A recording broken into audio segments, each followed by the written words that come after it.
PCOD அப்படின்றது ரொம்ப காமனான இஷ்யூ.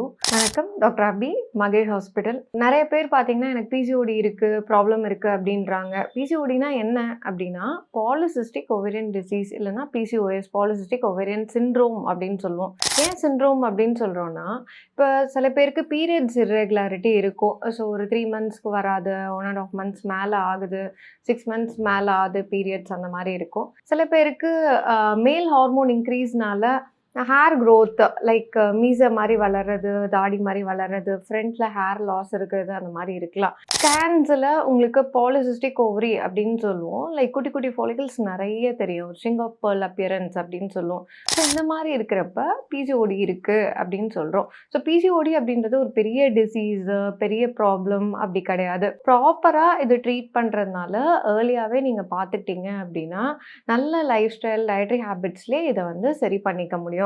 ஸோ உங்களுக்கு பீரியட்ஸ் வந்து இர்ரெகுலராக இருக்குது, சின்னதுலேருந்தே இர்ரெகுலாரிட்டி இருக்குது அப்படின்னும் போது இம்மீடியட்டாக உங்கள் கைனகாலஜிஸ்ட் மீட் பண்ணுறது ரொம்ப ரொம்ப நல்லது.